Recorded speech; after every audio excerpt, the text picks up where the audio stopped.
going on, everybody?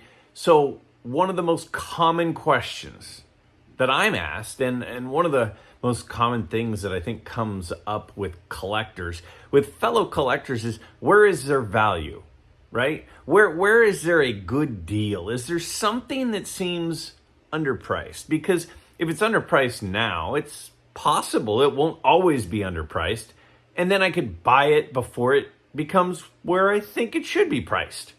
And I think we all think about that. And again, it's not all about values. Again, for sure, 100%, you should always buy what you enjoy collecting, because then, regardless of where the value is, it doesn't matter as much because you have something that you like.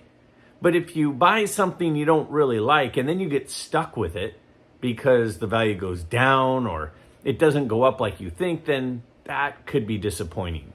It's sort of like you don't want to just buy that house on a busy road because you're only planning on living there for a year and you don't really like the house. Because what happens if the market takes a downturn and all of a sudden you're stuck living in that house for 10 years and you're miserable because it's on a busy street? That kind of stuff happens. So don't just buy value, but value is definitely, I think, something a lot of us all think about. So when we look at the cards I'm going to show you today, these first 40 cards are cards from the 1950s that sold for under $50 during the past month. This is the month of April. I always go back a month because the month is over, the month is complete, and we can look at the deals. And so what happened when I was going through these deals is there were about 4 names especially that came up time and time and time again.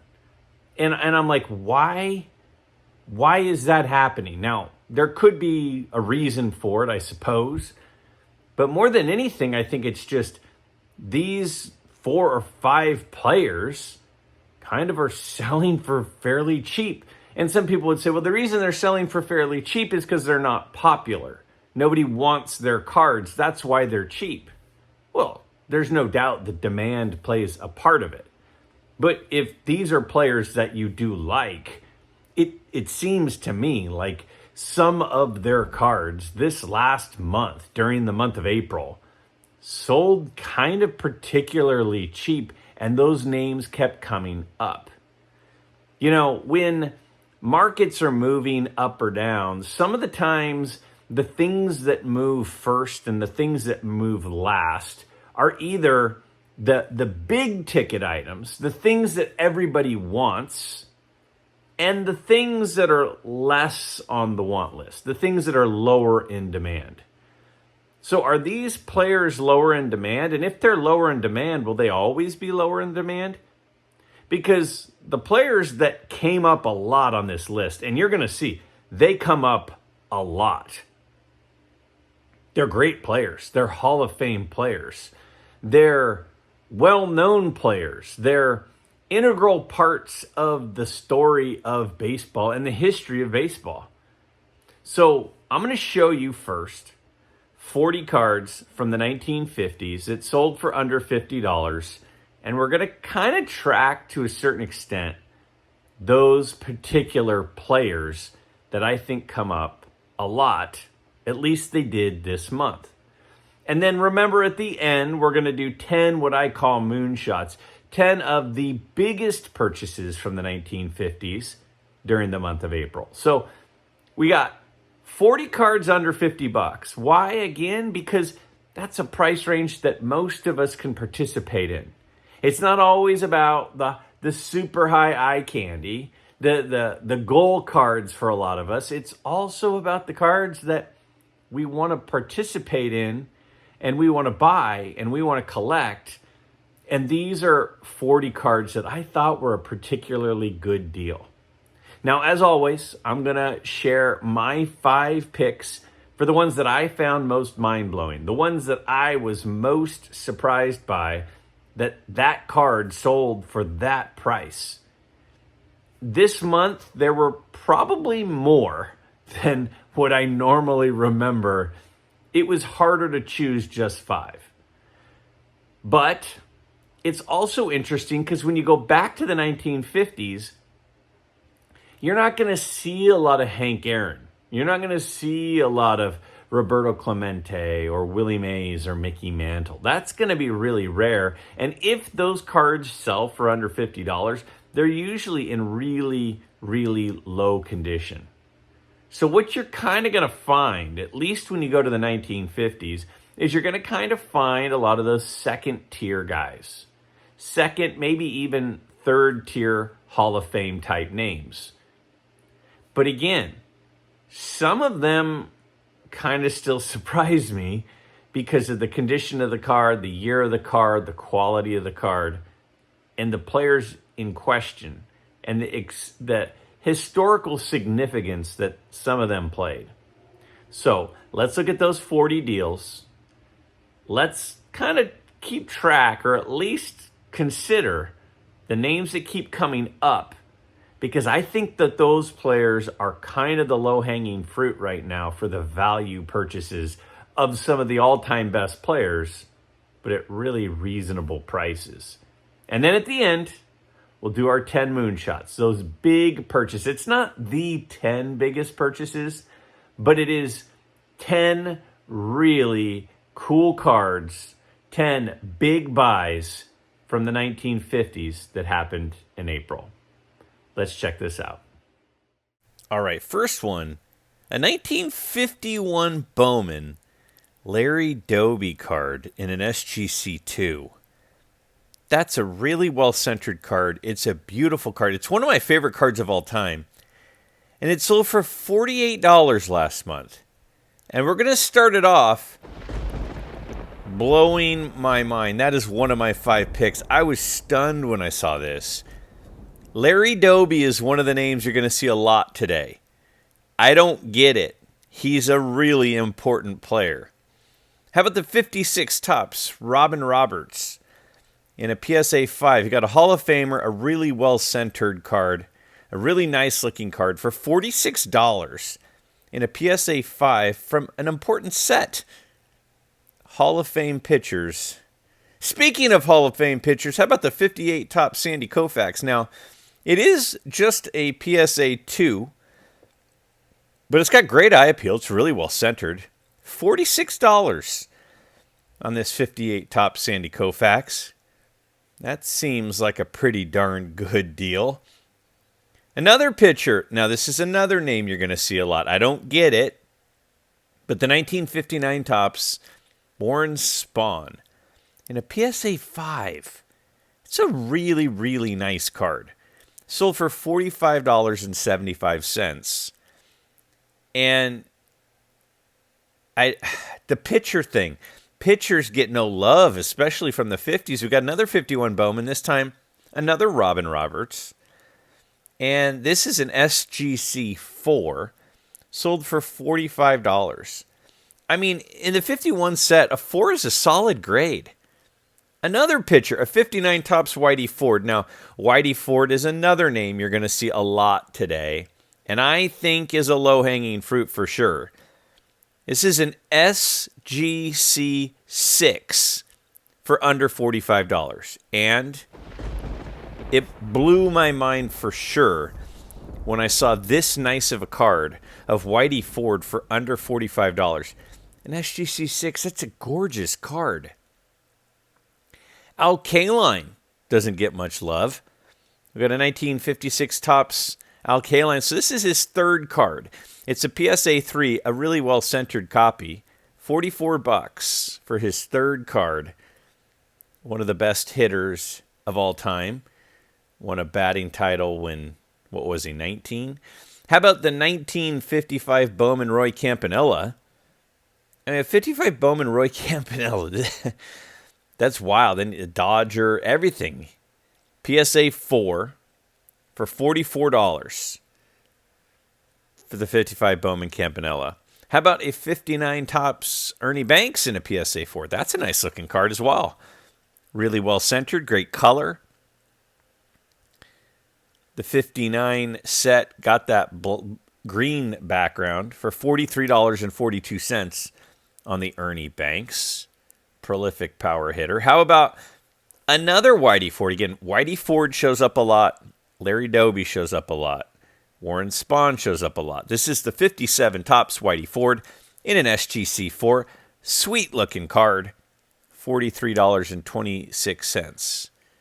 Again, when you're in the 50s, a 4 grade is a good card. Speaking of 4 grades of Whitey Ford, how about another Whitey Ford, a 55 Bowman Whitey Ford in an SGC4 for $43.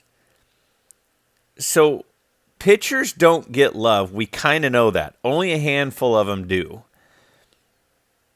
Another pitcher, another guy on the list that I think sticks out is Warren Spahn. We got the 58 Topps Warren Spahn. Now, I mean, look at that card. Sure, it got a PSA 3 grade. It sold for $42.50. Does that look like a 3? That looks like a very desirable card to me. We got a 1954 Topps Monty Irvin. A great picture. He's got so many great pictures on his cards. An SGC3 for $42.41. A bridge player. I know a lot of people have been getting into collecting bridge players. He was a terrific one. How about another Warren Spahn? Again, he shows up a lot. This is the 57 Topps Warren Spahn. That's one of the best pictures of any card. I love this card. A PSA 4, $42 from the 57 Topps set of one of the best left-handed pitchers of all time. How about the first ever Stan Musial Topps card, his 58 Topps All-Star? Got an SGC4. Look at the color on that thing. It's a little off-center side to side. But for $41, one of the best players ever. That's a gorgeous card. Another 51 Bowman. This is the Gil Hodges. This is an SGC3. It's a pretty decent-looking card. I mean, his rookie card is the 49 Bowman, so this is his third card for under $41. It's a pretty sweet card in SGC3. Another SGC3, this time a 1950 Bowman. This is an Enos Slaughter, another Hall of Famer. The 50 Bowman set is one of the ones I like a lot. I love the 50 and 51 Bowmans. This was just under $41 for the 1950 Bowman Enos Slaughter in an SGC3. You got a second Al Kaline sighting, this time the 55 Bowman in a PSA 3. So this is his second year. Again, his rookie card is the 54 Topps. This is the 55 Bowman. Sold for $40.98, and that is a really nice looking card. Now this one surprised me. Got the 1958 Topps Fence Busters. And look at those two guys. You got a card with Willie Mays. You got a Giant and a Dodger on there. You got Duke Snider. $39.85 in an SGC 6. Oh my gosh. Again, Larry Doby is one of the names of the day to me. This is a 1952 Bowman Larry Doby. Again, to me, that's a nice looking card. Got an SGC 2 grade, $38. $38 for that Bowman Larry Doby. How about a 59 Topps Outfield Trio? This has got 3 Pittsburgh Pirates. Among them is Roberto Clemente. You got a PSA 3, but to me, it's a sweet-looking card. I love the color on it, and somebody got it for $38. How about the 58 Topps? I love the 58 Topps set. This is the 58 Topps Don Drysdale in an SGC3. I'm sorry, SGC4. It's an SGC4. It's a really, really cool-looking card. This is his second-year card. His rookie is 57. It was like $36. How about the 59 Topps Aaron Clubs, a World Series homer in an SGC5? So you can get a card with Hank Aaron highlights on it for $36 from the 59 Topps set. Now, this is a 51 Topps Redback. These are tough to find even in mid-grade. A lot of these get 2s and 3s and 4s, but a 5 is a really solid grade in these.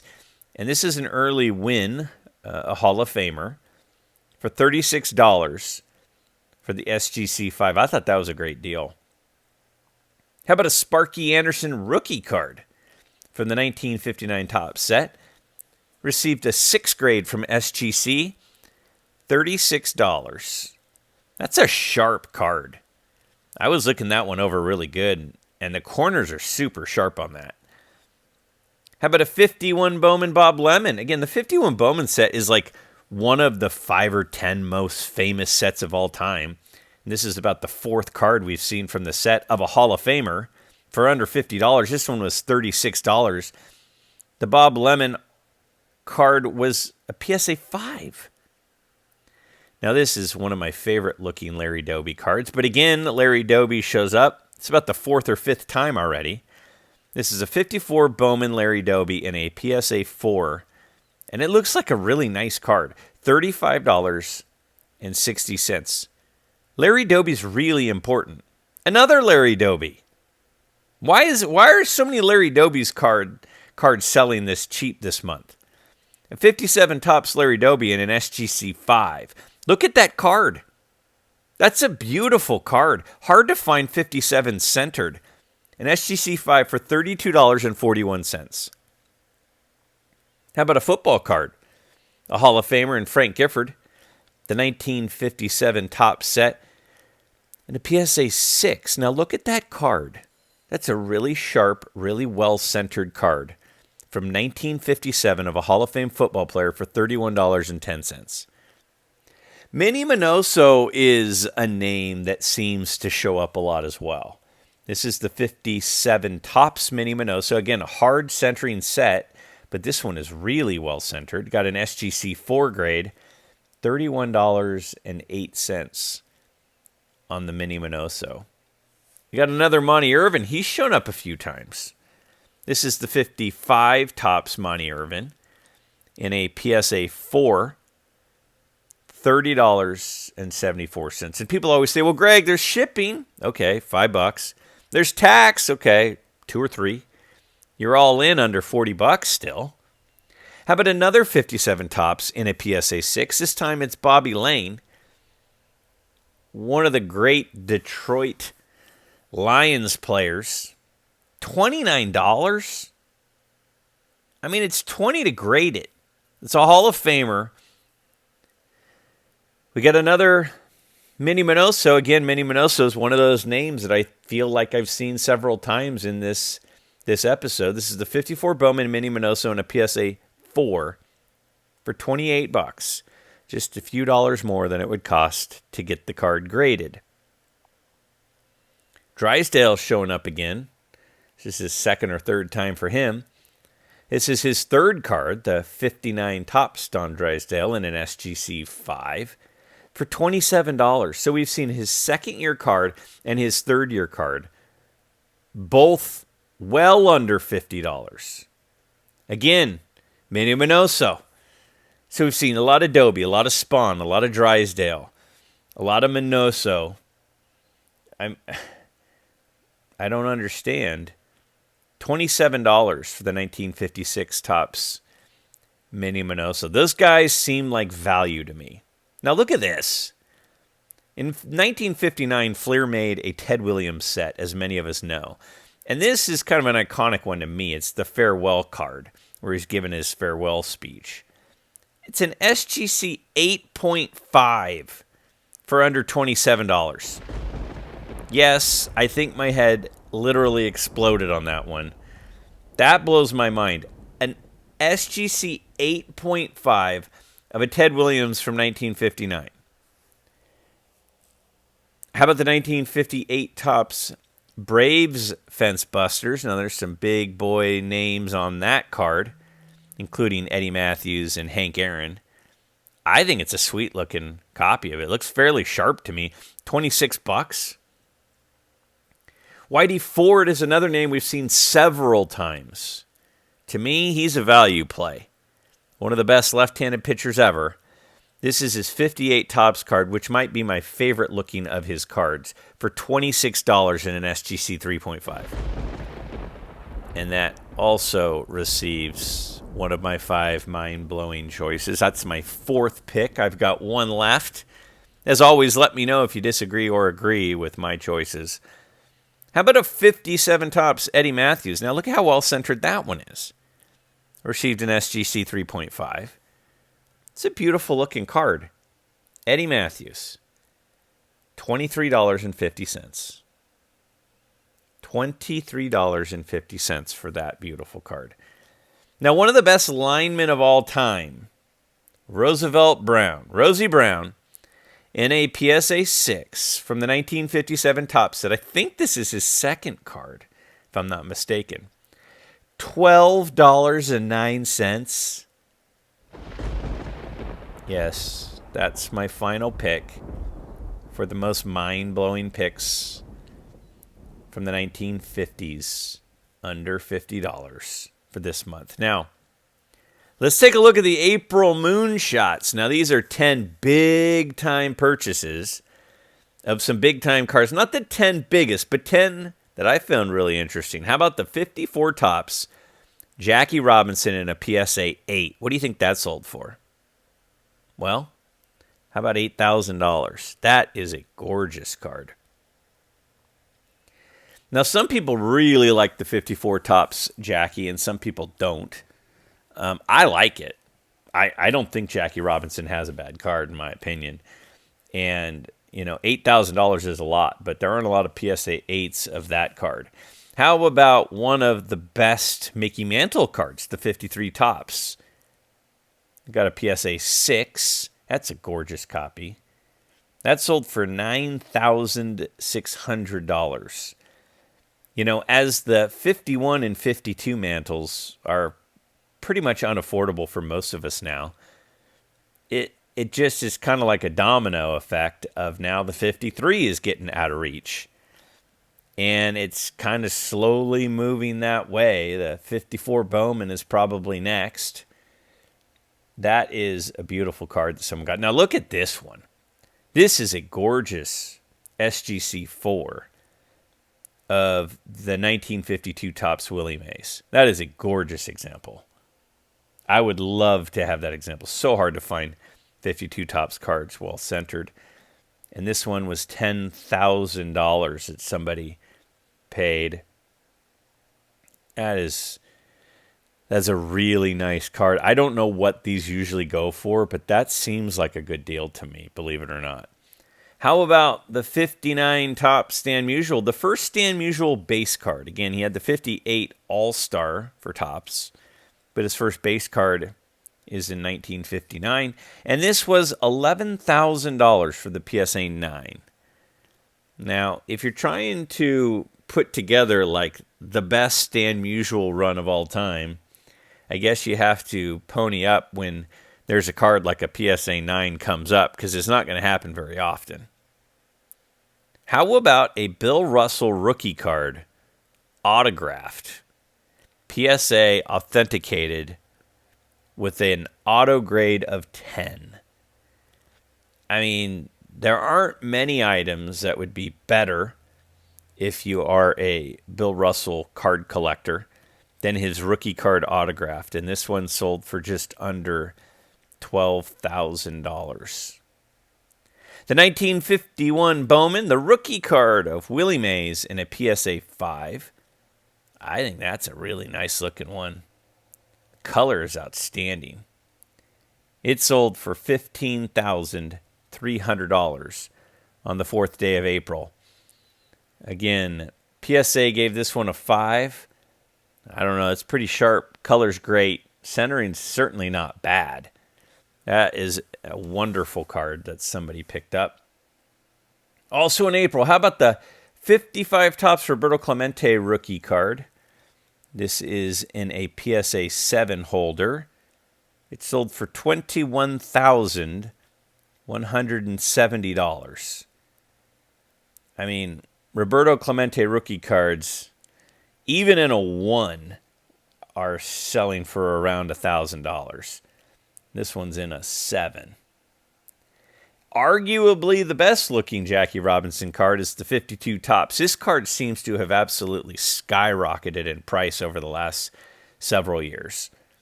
This is a PSA 6, but look at the centering. So hard to find it well centered, and that's pretty darn well centered. sold for $25,200. Such a beautiful card of Jackie Robinson. I certainly will never have one that nice, but I'd like to see one. How about a 51 Bowman Mickey Mantle? The Mickey Mantle rookie card and a PSA 5 sold for $33,000.69. The rookie card of Mickey Mantle is going to always be one of the more sought-after cards in the hobby. And being in a 5 holder, again, the centering is got a little bit of an issue, but the color on it and the corners are fantastic. And rounding it out, the last card this month for our moonshots is the 1954 Topps Hank Aaron. It's a PSA 6 for the card. Autograph got a 10. That is beautiful. $46,300. What do you think? Are Larry Doby, Whitey Ford, Warren Spahn, Minnie Minoso, are those guys undervalued? Let me know what you think.